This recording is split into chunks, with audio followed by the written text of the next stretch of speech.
Após a abertura coronária, é necessário irrigar a câmara com solução de hipoclorito de sódio, para facilitar a visualização de estruturas anatômicas, ajudar na dissolução de matéria orgânica e promover uma descontaminação inicial, desejada nas necropulpectomias.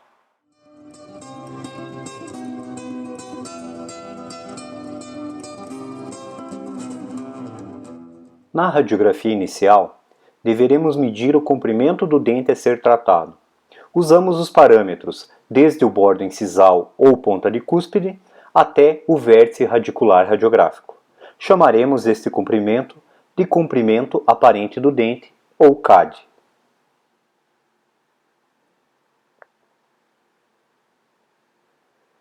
Calibraremos uma lima de pequeno diâmetro a 3 mm aquém do CAD. Chamaremos essa medida de CTEX, ou comprimento de exploração.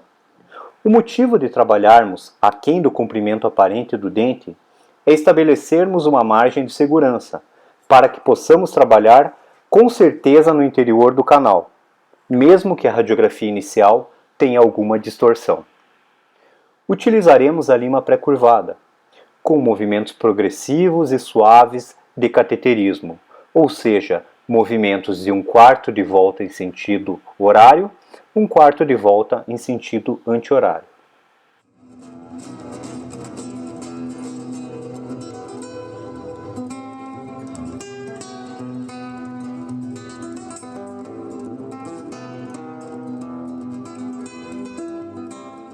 A pré-curvatura do instrumento pode ser realizada tanto com a pinça quanto com uma gasa esterilizada. Devemos lembrar que nunca poderemos tocar a parte ativa do instrumento com as luvas, visto que há um risco de levarmos bactérias para o interior do canal radicular.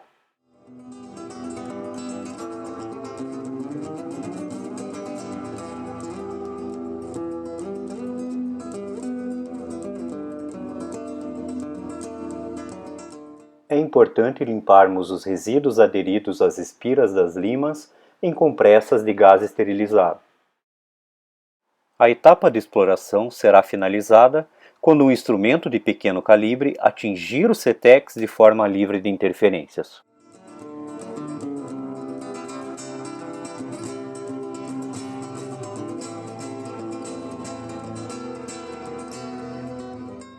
Um instrumento tradicionalmente usado no preparo cervical é a broca de Gates-Glidden. Utilizaremos essas brocas na sequência, da maior para a menor. Devemos observar que, para darmos um formato cônico ao canal, as brocas deverão ser calibradas, de maneira que, quanto menos calibrosa a broca, exemplo Gates 1, maior deverá ser a penetração no interior do canal radicular.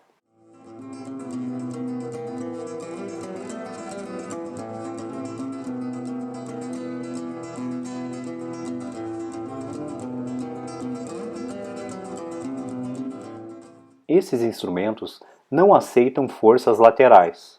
Devemos utilizá-los apenas com movimentos de entrada e saída no interior do canal.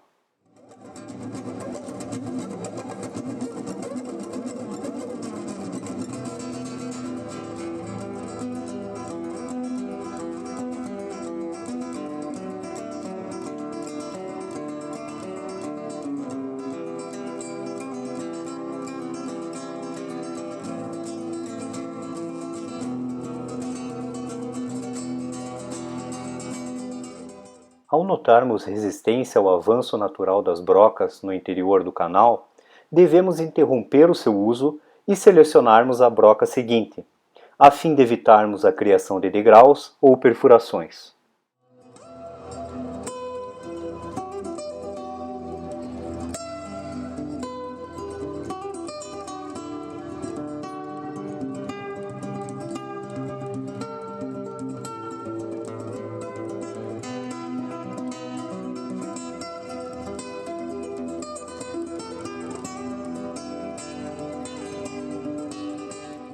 Considerando o alto poder de corte das brocas de Gates-Glidden, é bastante claro que o tempo de atuação delas no interior do canal deve ser limitado a poucos movimentos de entrada e saída.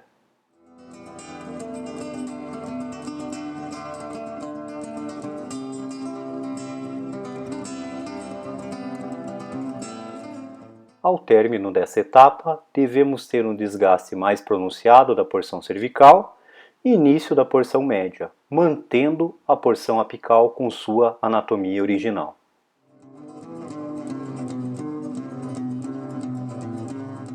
Utilizaremos uma lima 15 ou 20 calibrada no CETEX. Essa lima será levada no interior do canal e realizaremos uma tomada radiográfica periapical por técnica de bissetriz. Devemos checar se o cursor de silicone está corretamente posicionado em relação ao bordo de referência. Após processamento radiográfico, calcularemos a distância por meio de medição com régua entre a ponta da lima e o vértice radiográfico da raiz. A soma dessa distância e do CETEX nos dará o comprimento real do dente. De posse do comprimento real do dente, diminuiremos 1 mm desta medida, pois para a maior parte da população e dos grupos dentários estaremos próximos do limite CDC. A esta medida chamaremos de comprimento de trabalho. Podemos observar 3 situações. Na primeira, a distância do instrumento ao vértice radiográfico da raiz varia entre 0, ou seja, coincidente, e 3 mm. Nesse caso, apenas somamos o CETEX, comprimento que selecionamos na lima, e a distância entre a ponta da lima e o vértice, e assim obtemos o comprimento real do dente. Na segunda situação possível, a distância entre a ponta do instrumento e o vértice radiográfico é maior que 3 mm. Neste caso, devemos aumentar o comprimento selecionado na lima e repetir a radiografia. Quer dizer que a radiografia inicial estava encurtada. Na terceira situação hipotética, a lima ultrapassa o comprimento do dente. Devemos diminuir o comprimento adotado no cursor e repetir a radiografia. Tal situação ocorre quando a radiografia inicial encontrava-se alongada. Tendo o comprimento real do dente, calibraremos todos os instrumentos a serem utilizados no comprimento de trabalho, que nada mais é do que o comprimento real do dente diminuído de 1 mm.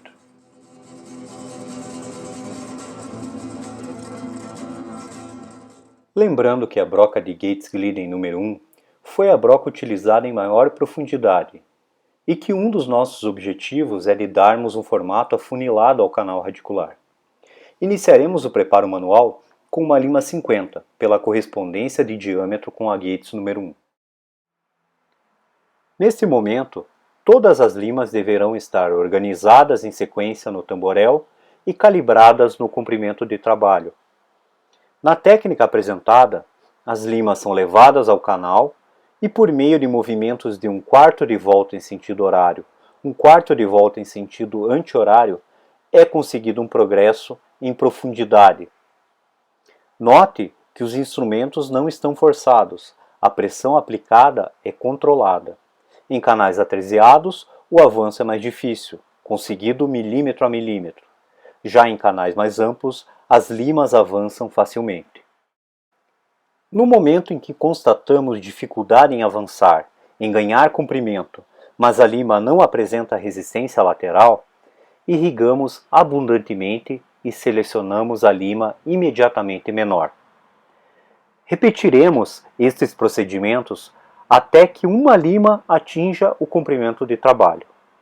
Esta lima determinará o diâmetro anatômico do canal.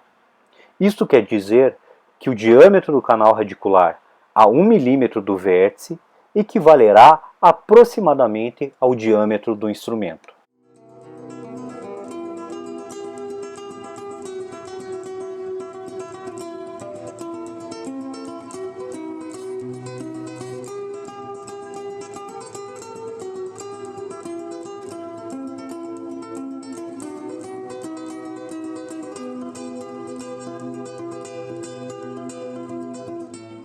No caso apresentado, o primeiro instrumento a atingir o comprimento de trabalho foi a lima 40. Notamos o cursor coincidindo com o nosso bordo de referência. Assim concluímos que o diâmetro anatômico do canal vestibular desse premolar equivale a 40.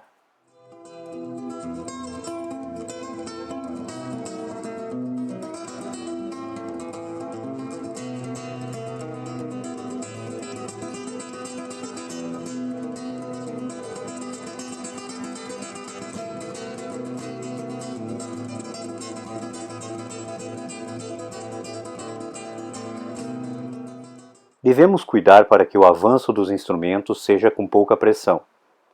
Forças de grande magnitude na porção apical deformam as limas, deformam o canal e podem empurrar o conteúdo do canal para a região periapical, causando um pós-operatório doloroso ao paciente.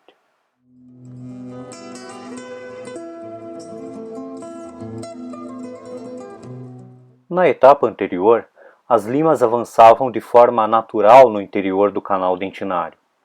Agora, o profissional deverá ampliar a porção apical, ou seja, lançar mão das limas de diâmetro superior ao diâmetro anatômico e exercer uma certa pressão para que elas atinjam obrigatoriamente o comprimento de trabalho.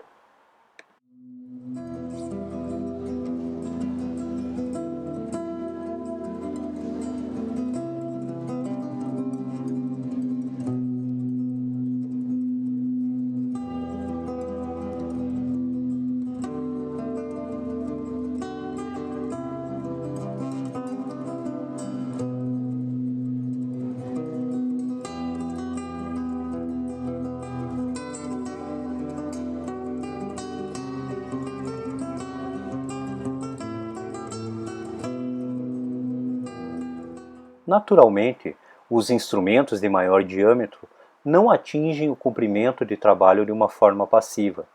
Devemos lançar mão de um pouco mais de força de pressão para que esses instrumentos atinjam o comprimento desejado e realizem uma ampliação na porção apical de fato. Mas quantos instrumentos devemos ampliar? Classicamente repetimos a fórmula de mais 2 ou 3 para biopulpectomias e mais 3 ou 4 para necropulpectomias. É claro que o status pulpar influenciará na nossa decisão. No entanto, outros fatores como o grau de curvatura do canal, a espessura da dentina remanescente na porção apical e a flexibilidade do instrumento disponível deverão ser considerados.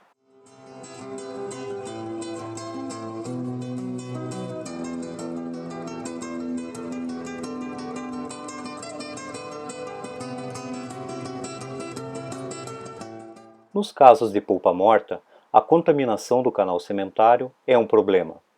Não podemos realizar a confecção do batente apical com o objetivo de maior descontaminação, uma vez que o cimento é friável e fraturaria. Além do que, o canal sementário tem uma conformação divergente em direção aos tecidos periapicais.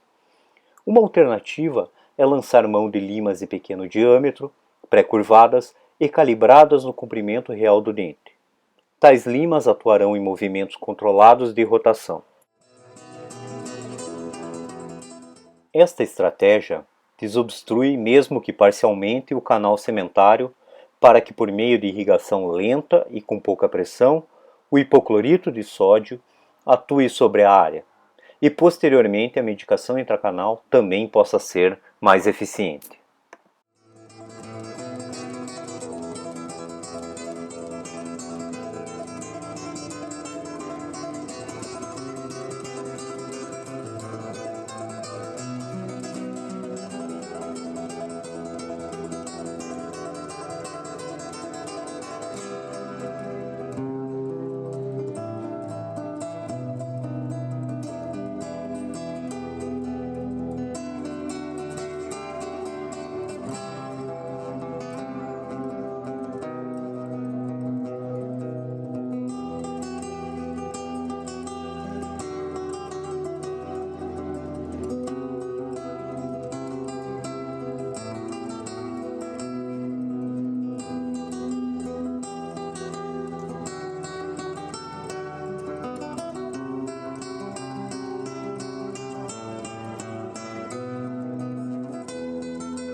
Ao término da etapa, realizaremos a aspiração do conteúdo do canal com cânulas flexíveis, a secagem com pontas de papel absorvente e a aplicação da pasta de hidróxido de cálcio, em comprimento de 2 mm aquém do comprimento de trabalho.